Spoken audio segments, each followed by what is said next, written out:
Let me ask you a question. What if the source of all of your suffering has been in your consciousness the entire time? Well, I am so excited to bring this new podcast series on Spiritual Psychology 101, the science of spirituality. This is my greatest love, so I'm super excited for you to join me in the series as we break on down what is spiritual psychology and how to use it for the solution for your relationships, money and career, health and vitality, and of course, your purpose and calling. So if you're ready to learn the advanced teachings of manifestations, you definitely want to listen or watch this podcast. Welcome to the Dr. Erin Show. May you live your truth. Hi there, and welcome to the Dr. Erin Show. I'm Dr. E, Doctor of Divinity and Master Spiritual Coach, and I'm really excited to bring this series to you. We've done so many, and this series is all going to be about Spiritual Psychology 101 and basically breaking down the science of spirituality. And why? Why does this matter? Because if we're suffering in, say, money and career, or in relationships, or in our health and vitality, or our purpose and calling, we need to get down to the source that has created all of it, which is the pure divine consciousness, the I am, that lives and breathes of who you are. So in this series, I'm going to break down things like, what is the difference between spiritual psychology versus traditional psychology? How can you use this wisdom and this knowledge to really activate source energy within and begin to rid yourself of the limited beliefs, the limited identity, and hence all the suffering you're experiencing in this relative universe? So if you're anything like me, I am a total geek. I geek out on consciousness, on transformation, on spirituality. I am obsessed with it. I've been obsessed with it for over 30 years now. As most of you guys know, my story goes, I was raised in somewhat of a traumatic, childhood. My mother was an alcoholic. My father had another family. I was a latchkey kid. I was date raped in high school, bulimic from 1720, and then thought all my problems would be solved if I just got married, because that's what I had seen and been indoctrinated into.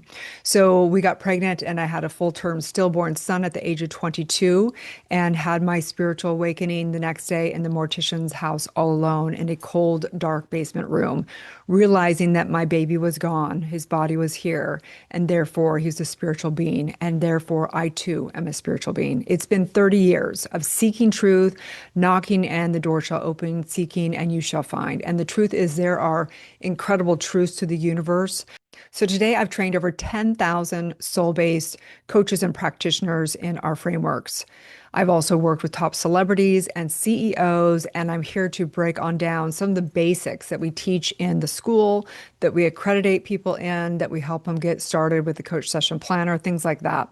So I think the first thing is to ask, why does this matter, right? Because we all care. We care about the heart of the matter. We care about our relationships. We care about our health. We care about our finances and career. And we care about having purpose in life. And if we're seeking any of these questions, where do we find the answers, right? And we have to understand our nature, our divine nature. So I want to begin with really understanding what's the difference? What's the difference between spiritual psychology and what is spiritual psychology versus traditional psychology? So spirituality is the reality that everything is created from source, created from the pure, pure consciousness, the consciousness, spirit, the I am, God source, whatever you want to call it. Spirituality is the reality that everything, all of life is created from this one divine source, okay? Psychology is really, if you break it down, it's the study of the soul. Right. And so we have to understand that spiritual psychology is really understanding the study of how spirit, your true consciousness, is creating and manifesting through the dynamics of universal law, the subconscious mind, how it really works. What is the soul? How does it work? How do we reprogram it? How did it get programmed? How does the consciousness that creates all abundance and love also create and invert itself into fear and scarcity and division? So that's really what we're going to dive into.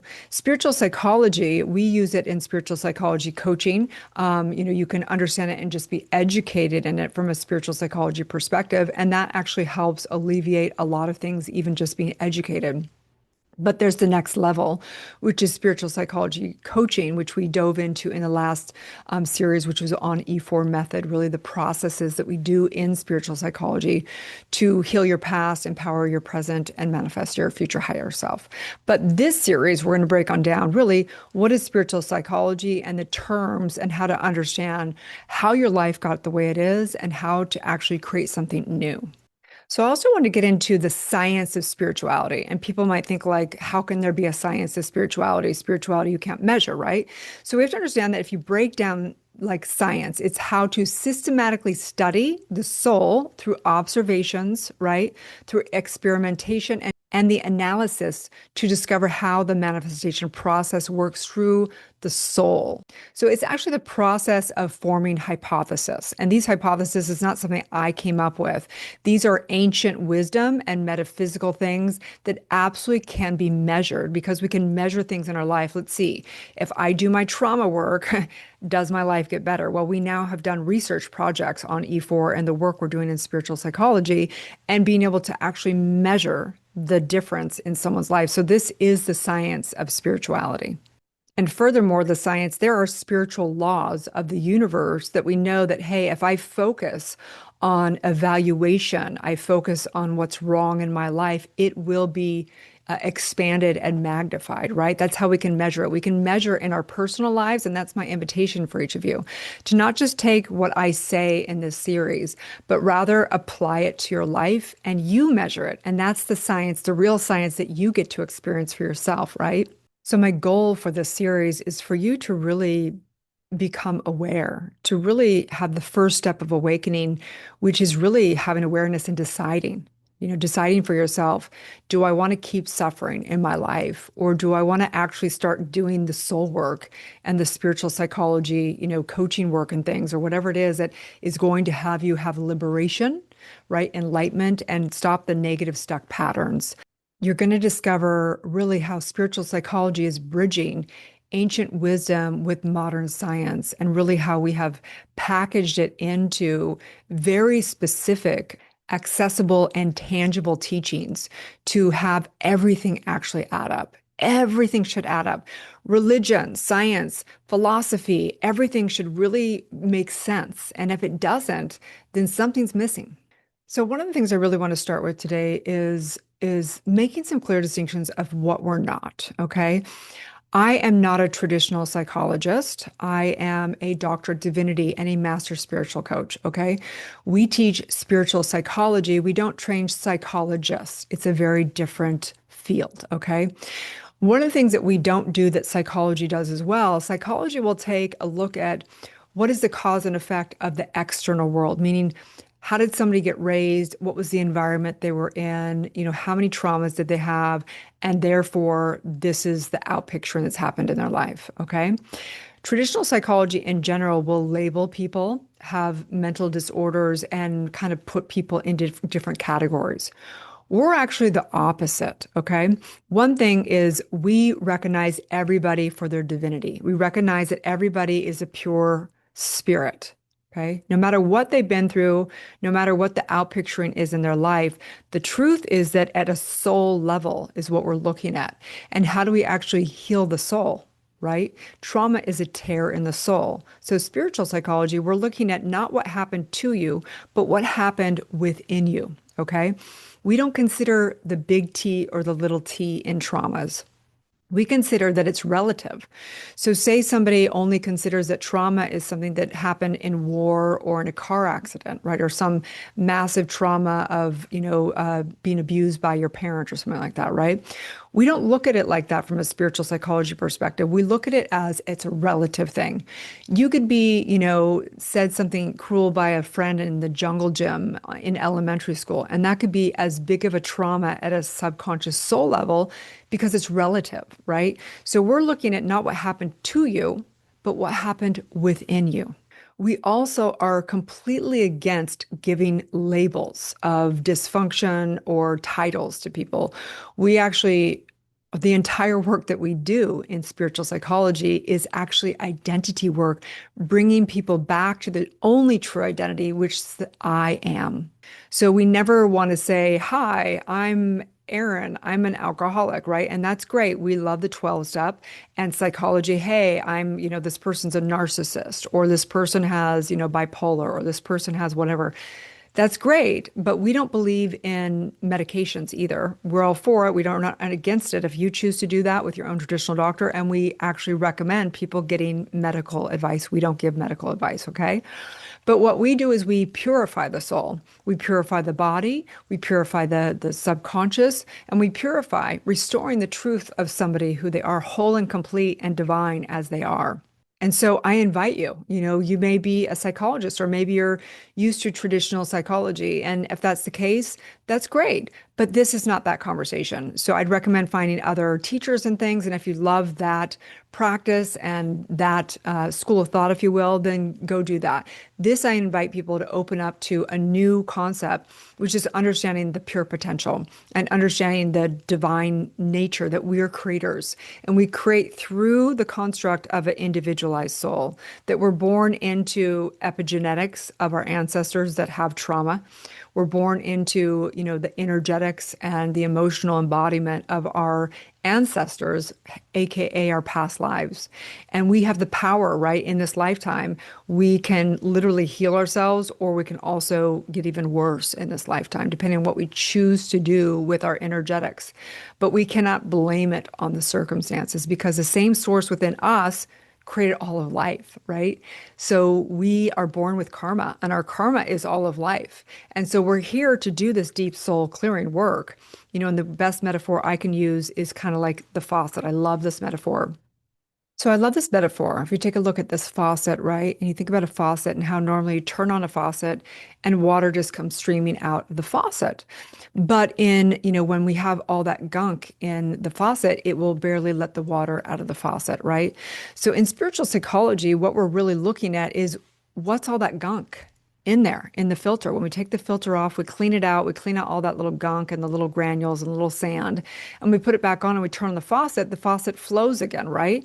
So what we're looking at in spiritual psychology is we're ridding ourselves of all of that gunk in there, the limited beliefs, the false identity, the stuck patterns, the stuck energetics, the stuck emotions, right? So that we can flow. We believe that each person is the divine, a unique divine expression of spirit, right? And so we're no longer going to identify or say, let's just keep that, filter on, right? Or let's just put some drugs over that filter. Again, we're not anti pharmaceuticals or any of the drugs. We honor that for people's truth. But from a spiritual perspective, what we're looking at is it's not going to do any good, meaning that if we're here to actually do our soul's work and evolve, we really want to actually clear out those false identities and the clear the energetics instead of just covering it up with something like a drug. Okay, so we really want to make sure that we're being responsible here and not making telling you to take pharmaceuticals or not. That's each person's own spiritual decision. It's their religious decision. It's whatever it is. Please seek medical help. I'm not giving advice here. I'm just talking about the spiritual perspective that really, when we're doing our spiritual work, we're trying to purify. We're trying to get all toxins out, everything out of the body, and allow divine source to come from within to heal itself. So again, to make the distinction of traditional psychology doesn't formally recognize the soul. Okay. If you take a look, they actually don't believe in the soul. They don't believe in something that's not measurable from that perspective, right? So again, the word psychology actually comes from the Greek psyche, which originally means the soul or breath of life. So actually, psychology, when it began, was the study of the soul. But so over time, it evolved and basically got rid of the word soul. And it looks at the human being as a complex biological and psychological organism shaped by genetics, right?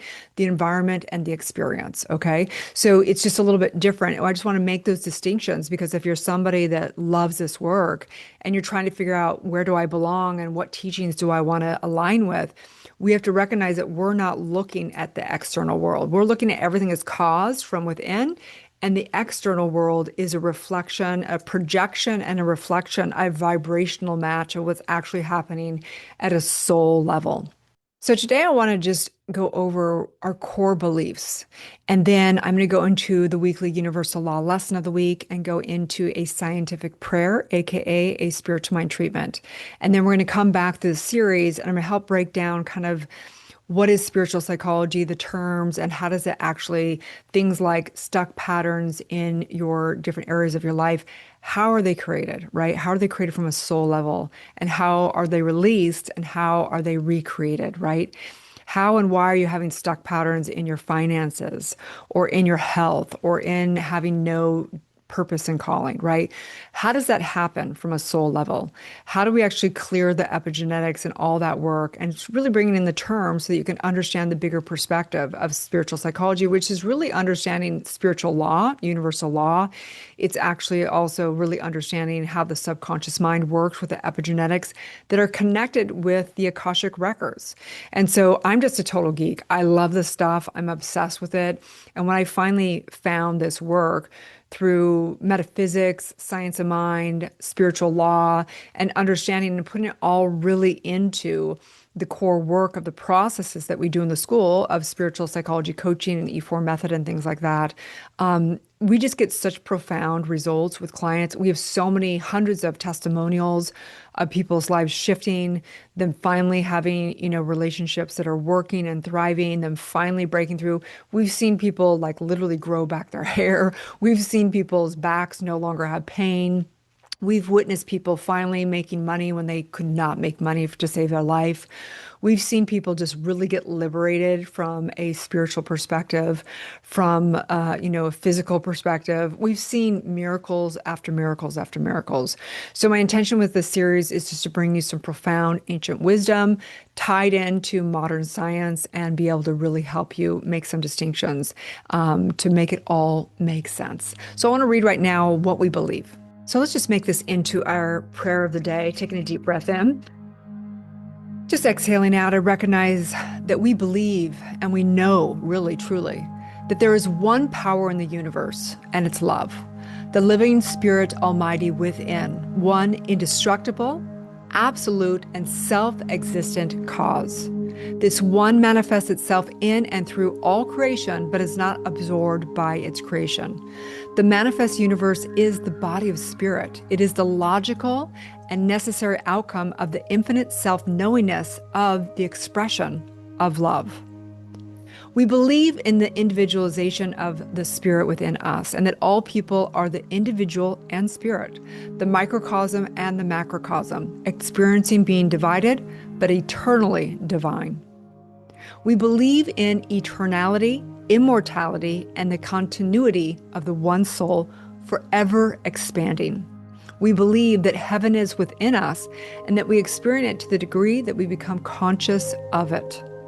We believe the almighty goal of life is to be completely free of all discord of every nature, and that this goal is sure to be obtained by all through conscious awakening.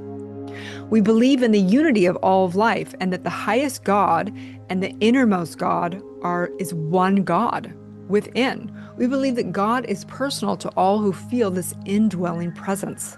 We believe in the direct revelation of truth through our intuitive and spiritual nature, and that anyone may become a revealer of truth by living in close contact with the indwelling presence. We believe that spirit operates through a universal mind that receives the direct impress of our thoughts and reflects back to us accordingly. Furthermore, the extent to which we align with truth determines the extent to which we experience our divinity. And then lastly, we believe in the healing of the sick and the control of conditions through the power of the divine mind. This one mind is the unity of the individual consciousness, collective consciousness, and cosmic consciousness. We believe in the eternal goodness and the eternal loving kindness and the eternal givingness of the divine source within. Okay, amazing. And then each week we have a universal law lesson of the week, which means there's spiritual laws of the universe. Okay. There's just truths and there's relative truths, meaning like energy cannot be destroyed. That's an ultimate truth. Okay? A relative truth is like, I don't like vanilla ice cream. I like chocolate instead, right? It's like, it's a choice, right? You get to have a perspective. So each week, it's important that we go over universal law to understand and remember the truth of who we are. So this week's universal law is the law of immortality. From a spiritual perspective, there's no such thing as time. The truth of who you are is immortal, right? This body is an expression, but it's not the truth. You're all lifetimes. You've been here forever. You're here now, and you will be here forever. It's the truth of consciousness, okay? So, really, if you think about time, it's really only the essence of your full expression. You're here to really just have full expression in this relative universe. And knowing that, everything in spirituality actually becomes reality. Okay. So the truth is, we're immortal and eternal. And therefore, it's our destiny actually to have immortal life in this lifetime, in this life, in this physical world. And the truth is, like, if you have children, right? They're you, right? So we already have eternal life. We are our ancestors. We are children, right? So there's already, we just see it differently than what the world has told us. Our children aren't us, our ancestors aren't us, but the truth is we're already that. And we're seeing more and more longevity. We will actually probably actually break through and be able to have a way of having us in, one body for eternity. But right now we have it already. That's the truth of who we are. So what does this universal law teach us? That we're mortal, and what we do, it's not like it's like, oh, whatever, it's only, life is fleeting. No, what we do in this lifetime becomes our karma for other lifetimes. We're mortal, eternal spiritual beings. So when we awaken to that, we really have more responsibility, but we also can stand on the shoulders of the greats. We really can live the eternal life right here, right now. And so again, just taking a deep breath in, just knowing eternal life, eternal love, knowing there's one mind, there's one soul, and there's one life. I recognize the spiritual psychology that all of life has come from spirit, source, the true I am, and that everything is the reality of that. I recognize psychology being the study of the soul and recognizing that whatever's happened within your soul is what's being outpictured in your life. It's projected and reflected back. So if we want anything to change in the external world, we have to change it from a soul level, that's where everything is created. And so I'm knowing new thoughts, new creations, spiritual awakening. I'm knowing absolute transformation, absolute revelations, and absolute immortal, eternal life as enlightened beings. I'm just saying yes to this. I'm so excited. As together we say, and so it is. Okay, if you're not already in Soulciété, you can grab the link below. You can grab the free universal law calendar and actually get this distinction with a beautiful picture of an oracle card each week. Come in here, listen or watch the podcast, get the newsletter, get your tushy in our community. There's a free section of the community on the app. And then there's also Soulciété, and you can come up and get certified in the processes as well. Okay. In the actual coaching processes of spiritual psychology, practitioner coaching, and E4 method. Okay, you guys, super excited. Share this out with your friends and get your mind right every week and hold each other accountable in living the truth. Okay. Love you guys. Have a beautiful, blessed day, and may you live the truth.